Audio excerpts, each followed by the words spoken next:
सांच को आँच कहाँ। सपा स्टार प्रचारक शिवपाल यादव जी मया बाजार के गणेश बाबा स्थान पर। जी हाँ, आपने ठीक ही सुना। प्रिय दोस्तों, लोकसभा चुनाव 2024 का चुनावी महोत्सव चल रहा है। पूरे हिंदुस्तान में दो ही पार्टी, एक तो एनडीए और दूसरा इंडिया ही चुनाव मैदान में दिखलाई पड़ रहे हैं। कौन जीतेगा, कौन हारेगा, किसके सिर पर जीत का ताज होगा, किसका राज तिलक होगा, या तो भविष्य के गर्भ में है। आगे बढ़ने से पहले आपसे विनम्र निवेदन है कि मुझे या तो नहीं पता है कि आप किस पार्टी या दल को अपना बहुमूल्य मत देकर इस चुनावी समर में विजयी बनाएंगे, पर इतना अवश्य पता है कि आप उसी पार्टी को विजयश्री का ताज पहनाएंगे जिस पार्टी या दल में देश की प्रगति, उसके विकास व देश की संरक्षा व उसकी सुरक्षा की दृढ़ इच्छा शक्ति होगी।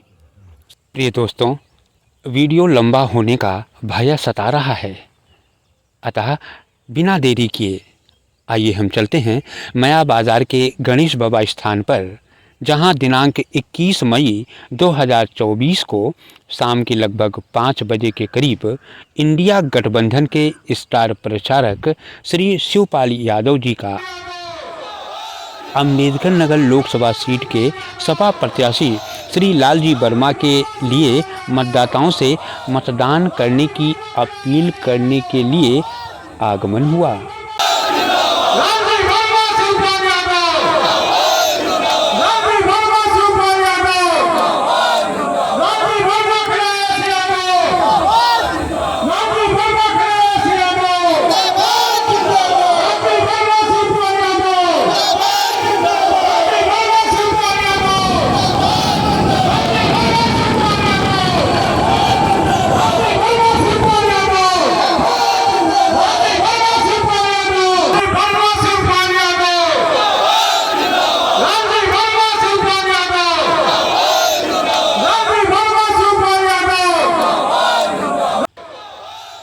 इस अवसर पर स्थानीय लोगों ने आपका भव्य स्वागत व अभिनंदन किया।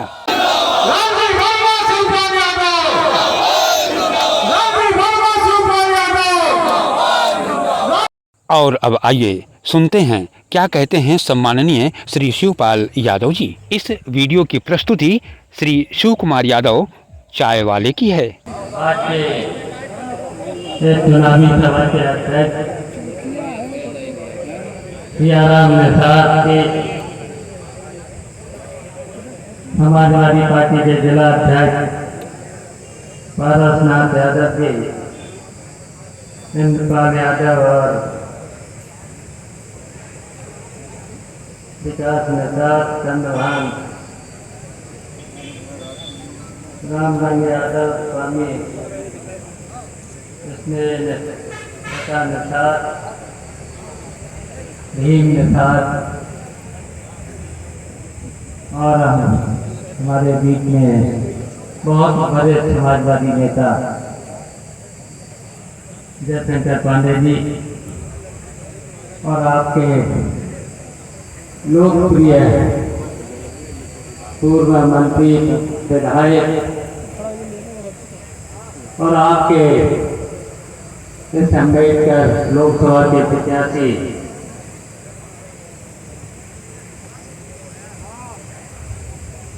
लोकसभा के प्रत्याशी गांधी वर्मा जी और सभी का नाम मैं सम्मान करता हूँ।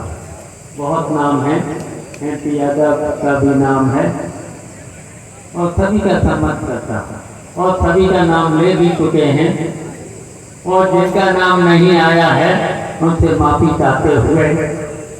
और यहाँ 3 घंटे से ज़्यादा आप सब लोग बैठ के हमारे सभी नेताओं की बातों को सुन रहे हैं।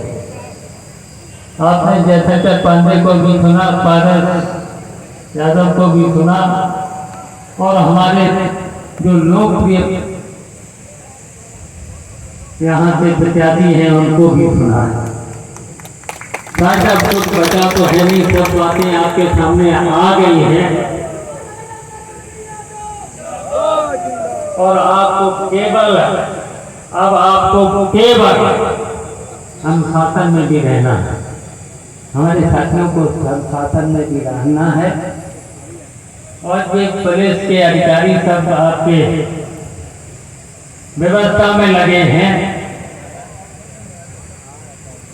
ये भी चाहते हैं कि सरकार इंडिया गठबंधन की बने, तो इसलिए हमेशा इनका भी आप सहयोग करना चाहिए।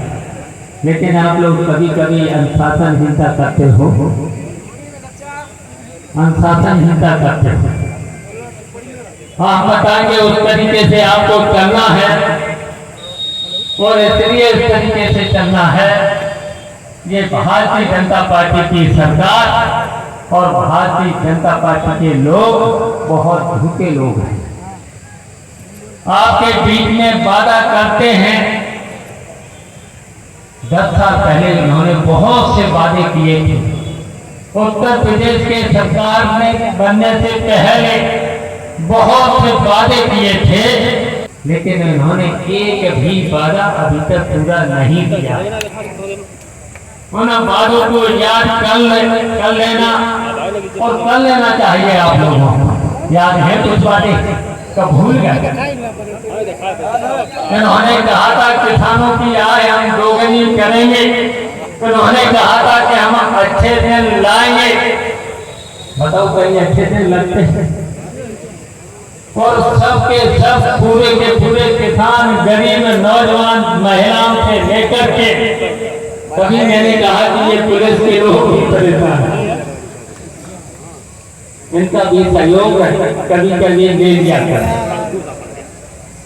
तो इसलिए मैंने कहा पूरे देश की जनता परेशान है भारतीय जनता पार्टी की सरकार से। आपको याद होगा जब कोरोना आया था, तो बताओ इस सरकार ने क्या निर्णय दिए थे? निर्णय लेना चाहिए था, दवा सस्ती होना चाहिए था, ऑक्सीजन का इंतजाम होना चाहिए था, उनका इलाज ठीक से होना चाहिए था। लेकिन देश के प्रधानमंत्री तब क्या कर रहे थे? ताली और थाली लगा रहे। बताओ कोई बीमारी थाली और ताली से जाएगी? बताओ हिंदुस्तान की जनता के मजाक हो रही है। और इससे पहले भी याद करो, बताओ नोटबंदी हुई थी, 500 और 1000 का नोट कहाँ था कि आधी रात के बाद ये नोट कागज का टुकड़ा हो जाएगा। बताओ इसके लाभ किसको हुआ? बताओ लाभ केवल हुआ था भारतीय जनता पार्टी के कुछ नेताओं को और बैंक के कर्मचारियों को, कुछ अधिकारियों को 3 साल लगातार पैसे ले लेकर के नोट बदलते रहे। बताओ बदलते रहे, अभी तक बदले, 1 साल पहले तक बदले, कमीशन उसने खा रहे थे। तो बताइए इससे कोई फायदा हुआ? कोई फायदा। और यहाँ तक कि हमारी माताएं बहनें जो बेचारी अपना पैसे बचा करके अपना पेट काट करके जमा करती थी, बताओ करती थी, सभी महिलाएं करती थी, वो जमा करती हैं और वक्त बेवक्त कभी कभी उनका पैसा काम में आता था। बताओ वो भी निकलवा दिया, उनका भी अपमान किया था, उनकी भी पोल खुली थी।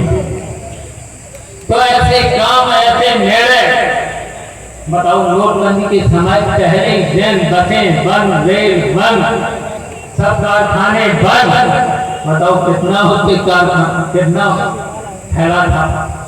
ये निर्णय थे जब भारतीय जनता पार्टी के, और अभी भी आप देख रहे होंगे, यहाँ बैठे होंगे 60-65 साल के नौजवान, समाजवादी पार्टी की सरकार में बूढ़े लोग भी बैठे होंगे, बुजुर्ग लोग बैठे होंगे, बूढ़े बुढ़िया माताएं बहनें सुन रही होंगी, जो नेताजी ने कहा था कि बुढ़ापे का सारा जब उनके हाथ पैर चलते नहीं हैं तो उनके लिए पेंशन देने का काम शुरू किया था, वो भी ये सरकार ने बंद कर दिया। उन्होंने कहा था कि हम किसानों की आय दोगुनी करेंगे। बताओ, किसान तो बेचारे कैसे कानून लाए थे? 3 कानून, काले कानून दिल्ली में, फिर किसान वहां पर 2 साल धरना पर बैठे रहे और जैसे चुनाव आया, विधायक का चुनाव आया, वैसे कानून वापस, और किसानों को कहा कि तुम्हारी मांगे हैं, ये कानून खत्म करेंगे, एमएसपी लागू करेंगे। बताओ, आज तक एमएसपी लागू हुई और आज तक वो कानून वैसे ही पड़े हैं, वापस नहीं किए गए। और तो आपने सुना ही था, आपने सुना था कि उस आंदोलन में, किसानों ने जब आंदोलन किया था, 700 लोग किसान मारे गए थे 2 साल के अंदर। बताइए, और किसानों की कोई आर्थिक मदद की? उसके परिवार की कोई भी आर्थिक मदद सरकार ने नहीं की। और उन्होंने कहा था कि सस्ती बिजली 24 घंटे बिजली, क्या घंटे बिजली मिली थी? चुनाव से पहले कितने घंटे बिजली मिलती थी? मुश्किल से 6 घंटे, 8 घंटे, कभी रात में, और पूरी दिन में नहीं, कभी दिन में तो रात को नहीं, यही तो हुआ। और बिजली की कोई कमी नहीं, बिजली की कमी इसलिए नहीं जब अखिलेश यादव मुख्यमंत्री थे, इतनी यूनिट उन्होंने लगा दी थी, सतलज में बिजली थी, और आज तक इन्होंने 7 साल में एक भी बिजली की यूनिट नहीं लगा। तो ये दिक्कतें हैं। उन्होंने कहा था कि हम 2 करोड़ नौजवानों को, बेरोजगारों को नौकरी हर वर्ष देंगे। हम पूछना चाहते हैं, इतने लोग कहते हैं यहाँ पर, किसी के परिवार को बेरोजगार है, बताओ, जिसके परिवार में नौकरी मिली हो तो हाथ उठा दो, और नहीं मिली तो हाथ उठाओ। कितने लोगों के, बताओ, किसी के भी परिवार में, किसी के परिवार में नौकरी, और आज नौकरी दे रहे हैं तो संविदा, और संविदा वेतन कितना मिलता है? 10,000, और आप सोच में भी भर्ती कर रहे हैं, बताओ उनको कितना मिलता है? 8,000, 8,000 तो मिलता है। बताओ कैसे? बताओ, 8,000, 10,000 में किसी का परिवार पढ़े लिखे लड़के हैं, अब तो बहुत पढ़े लिखे लड़के हैं, क्या उनकी शादी भी हो गई है, तो बताओ वो परिवार चलेगा? 8,000, 10,000 में परिवार चलेगा? और अगर आजकल तो बिजली की भी जरूरत है, पंखे भी चलेंगे, कूलर भी चलेंगे, कम से कम चाहते हैं, सब लोग चाहते हैं कि घर में कम से कम एक एसी तो लगे। बताओ, चाहते कि नहीं चाहते? बताओ, लड़के बैठे हुए हैं, चाहते कि नहीं? तो बताओ, बिजली का बिल कितना आएगा? और कहा था इधर भारतीय जनता पार्टी के प्रधानमंत्री से लेकर के मुख्यमंत्री ने हम सस्ती बिजली देंगे। बताओ, आज हिंदुस्तान में पता लगा लेना, सबसे महंगी बिजली आज उत्तर प्रदेश में। प्रधानमंत्री कहाँ के? उत्तर प्रदेश, बनारस से लोकसभा चलाते। तो बताओ, सबसे महंगी बिजली आज बनारस। और बताइए, आज क्या हो रहा है? भारतीय जनता पार्टी की सरकार के लोग अपने मित्रों को जितनी भी संपत्तियां देश में मुनाफे में मिली, निजी गिरफ्त करके उनको देते चले जा रहे हैं, और उनसे चंदा भी वसूल कर रहे हैं, उनसे चंदा भी वसूल कर रहे हैं। और आपने देखा होगा, उन्हीं अपने मित्रों का 16 लाख करोड़ रुपया माफ कर दिया, 16 लाख करोड़ रुपया माफ भी कर दिया। और उसमें से चंदा, चुनाव के नाम पर चंदा भी दिया गया है 10,000 करोड़ रुपया। बताइए ये हो रहा उत्तर प्रदेश। अगर 16,00,000 करोड़ रुपए में उत्तर प्रदेश के गरीबों का, किसानों का कर्जा माफ करते तो पूरे उत्तर प्रदेश के गरीबों का, किसानों का कर्जा माफ होगा। तो बताओ हो सकता है? लेकिन उन्हें तो पूंजीपतियों को देखें, उनसे चंदा लेना है, कमीशन लेना है। तो ये हो रहा है उत्तर प्रदेश में और देश में, ये हो रहा है देश में। तो इसलिए हम कहना चाहते हैं इस सरकार को हटाना होगा। और अब तो आपने देख ही लिया है, first phase, second phase, third phase, fourth phase, fifth phase. बताओ भारतीय जनता पार्टी का सफाया होने जा रहा है, भारतीय जनता पार्टी। और बताइए ये पूरा का पूरा चुनाव अब तो जनता ने अपने हाथों में ले लिया है, जनता ने अपने हाथों में ले लिया है। और तब भी कहीं अगर सरकारी अधिकारी गड़बड़ी करे तो उनसे कहिए कि भाई ये तो संविधान का मामला है, ये तो अधिकार मिला हुआ है। और भारतीय जनता पार्टी अगर संविधान को बदलना चाहती है तो बताओ, बदलना चाहती है तो संविधान को बदलने वाली सरकार को हटाने का काम करोगे? बताइए, हटाने का काम करोगे? करना चाहिए। संविधान के साथ साथ ये लोकतंत्र को भी खत्म करना चाहिए। बताइए, कभी सुना था कि झूठे चुने हुए जनता के लोगों को झूठे मुकदमों में जेल भेजा जाएगा? झूठे कैसे? सरकारें तो और भी नहीं, कभी जनता के चुने लोगों को किसी भी ने जेल नहीं भेजा है। लेकिन भारतीय जनता पार्टी के लोगों ने यहाँ तक कि मुख्यमंत्री से लेकर के बड़े बड़े सीनियर लोगों को जेल में डालने का काम किया। तो बताइए, ऐसे संविधान को जो बाबा साहब ने जो संविधान दिया और संविधान देने के बाद जो अधिकार दिए हैं, अगर कोई नहीं सुनता है तो धरना प्रदर्शन से लेकर के सभी अधिकार दिए हैं, वोट से लेकर के सबको अधिकार दिया है। गरीब से अमीर तक, गरीब हो चाहे अमीर हो, वोट की कीमत सबकी एक बराबर है। तो ये अधिकार बाबा साहब ने दिया है, बाबा साहब अम्बेडकर ने दिया है। तो बताओ, उसी को बदलना चाहते हैं? और हम यहीं तक नहीं, हम कहना चाहते हैं बहुत ही अच्छी बातें हैं, बहुत ही सुविधाएं दी सरकार नेताजी को और अखिलेश साहब। बताइए, लैपटॉप जब दिया था, जब लैपटॉप में दिया था, बताओ सभी वर्ग के लोगों को दिया था, कोई भी हो, किसी भी वर्ग को हो। और अच्छा, जब नेताजी ने कक्षा 12 तक की फीस माफ करी थी, बताओ लड़के लड़कियों को किसी का वर्ग देखा था? और जब लड़कियों को 30,000 रुपया दिया था, बताओ सभी वर्ग के लोगों को दिया था जो इंटर पास से ये भी अपने पढ़ाई में काम में, अगर पढ़ाई में नहीं लेते हैं तो जो चाहे वहाँ, चाहे शादी में खर्च करें, चाहे अपने परिवार के बारे में खर्च करें, ये दिया था। बताइए, यहाँ तक कि व्यापारियों के लिए भी, छोटे छोटे व्यापारियों के लिए भी, बताओ जो व्यापारियों की मांगे थी, सेल टैक्स खत्म करने का, सेल टैक्स का सर्दी करने का, इंस्पेक्टर राज खत्म करने का, इंस्पेक्टर राज खत्म कर लिया, किया था कि नहीं किया? और आजकल क्या हो रही है?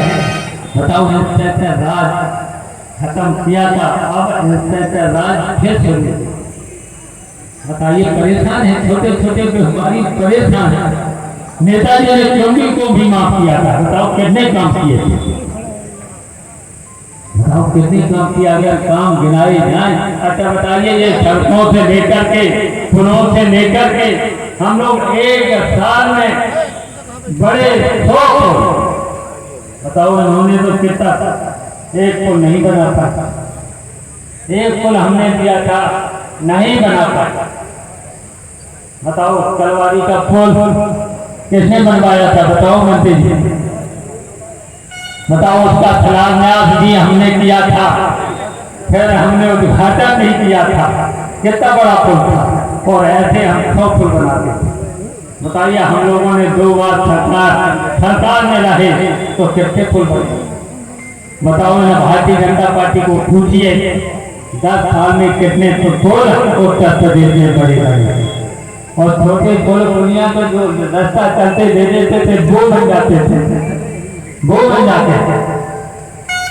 तो ये सब काम किए थे, विकास का भी काम किया था, नौकरियां भी लोगों को दी थी। और मुख्यमंत्री ने तो कहा था कि हम हर साल नौकरी निकालेंगे और नौकरी सभी विभागों में निकालेंगे और नौकरियां देंगे।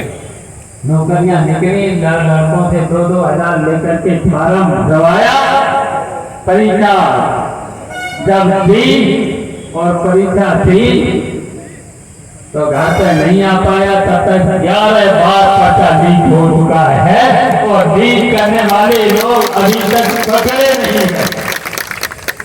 बताओ पर्चा रद्द करा दी, मतलब था इनको नौकरी नहीं देने थी, इनको नौकरी नहीं देने थी। कौन करा रहा था?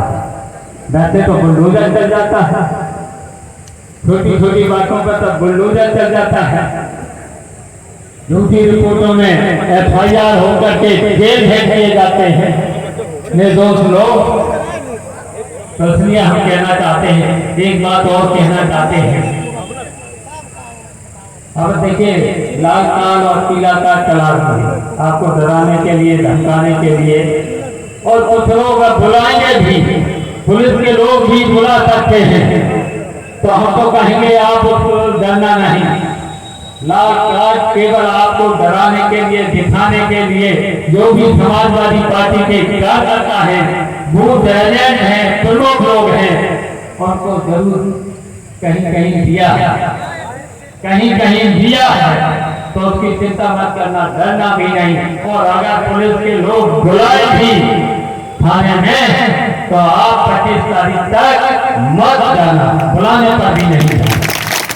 न थाने में बैठाने में हो सकता है उसमें 7 सप्ताह में या बंद कर दें, एक धारा 144 में बंद कर दें तो आपका नुकसान होगा। और डरना भी न, तो पुलिस की पकड़ में भी मत आना।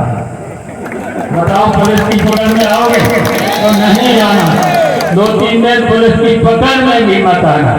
वैसे तो मैंने कहा कि इनके भी मन में है सरकार बदले, इंडिया गठबंधन की सरकार बने, लेकिन कुछ अधिकारी ऐसे होते हैं वो सरकार के इशारे पर कुछ काम कर जाते हैं। मानना चाहिए संविधान और लोकतंत्र को, अगर मानना चाहिए उसके अनुसार चलना चाहिए। लेकिन कुछ अधिकारियों ने ऐसा काम किया भी है, तो ऐसा काम अगर कोई करता है तो लाल स्याही से उनके नाम जरूर लिख लेना। और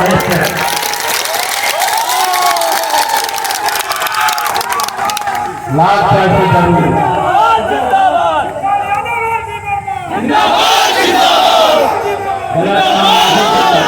हम लोग गलत काम नहीं कराना चाहते। हम लोगों ने कभी गलत काम नहीं किया, सबकी मदद करने का काम किया।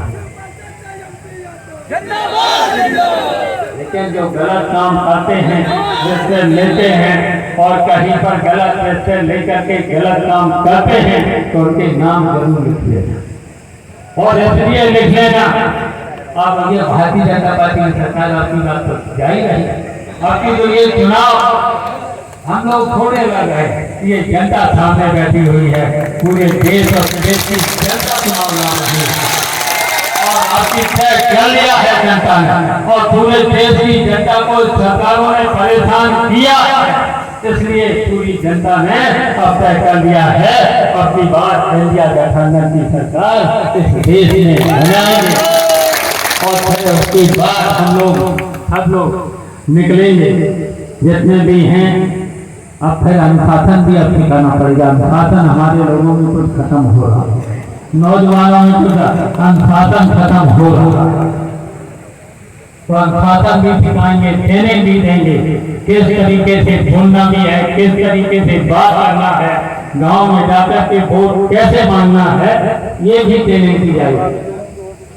तो इसलिए हम आप सब लोगों से इतना कहेंगे, आज के बाद अब सब लोग बैठेंगे नहीं, जितने यहाँ पर लोग बैठे हैं आज के बाद 2-3 दिन जाएंगे, घर घर जाएंगे, गली गली जाएंगे, मोहल्ले मोहल्ले जाएंगे और सब लोग साइकिल के लिए और लाली वर्मा के लिए वोट मांगेंगे। बताओ मांगोगे? हाथ उठाकर बताओ मांगोगे? घर पर नहीं बैठोगे और घर घर हमारी पार्टी ने की घोषणा पत्र जरूर पहुंचा देना। इंडिया गठबंधन का घोषणा पत्र जरूर भिजवा देना। इसलिए भिजवा देना।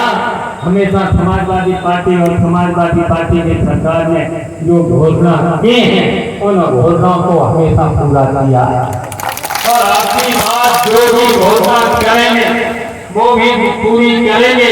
इन नौजवानों को जो बेरोजगार हैं, फिर रोजगार हैं, तो फिर सभ्यता से नहीं लगेंगे और आउटसोर्सिंग में नहीं लगेंगे, फिर उनको पूरी नौकरी दी जाएगी। हमको पूरी नौकरी और इसके साथ हम कहना चाहते हैं जो गरीबी रेखा से नीचे 5 किलो का जो राशन मिला था खड़ा हुआ और आपकी बात सरकार बनने के बाद उसका 2 गुना 10 किलो आटा, का आटा, बढ़िया आटा के साथ डाटा। बताइए, बताना जाकर के उनका काटेंगे नहीं, उनका 10 किलो बढ़िया आटा। तो बताइए आप 25 तारीख को सब लोग मिलकर के सब लोग साइकिल का बटन दबाना और लालजी वर्मा को इतने वोटों से जिताना, इतने वोटों से जिताना।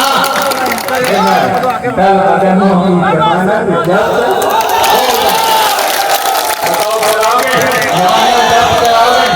और लालजी वर्मा को जिताओगे। आप देखिए 3 बार आपने हाथ उठा दिए। अब मैंने जो कहा है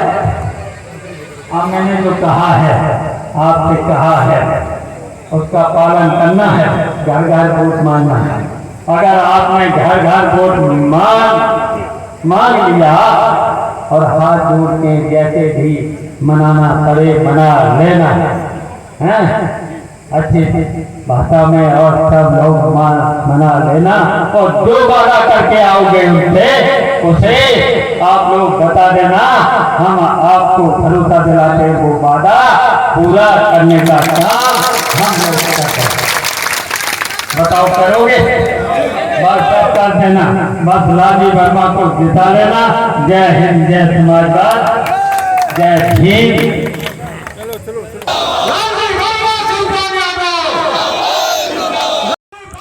प्रिय दोस्तों, आपने श्री शिवपाल यादव जी को सुना। आपके क्या विचार हैं? हमें अवश्य कमेंट कीजिएगा। हमारा अगला वीडियो भाजपा के स्टार प्रचारक, भारत के गृह मंत्री सम्माननीय श्री अमित शाह पर केंद्रित होगा। वीडियो देखना मत भूलिएगा। चैनल को अभी तक सब्सक्राइब नहीं किया है तो सब्सक्राइब करके बेल आइकन बटन को भी दबाकर हमसे जुड़ जाएं। वीडियो को लाइक करें, शेयर करें। तब तक के लिए सत्य सनातन धर्म की जय। जय बालाजी, जय हनुमान, जय जय श्री राम, जय हिंद।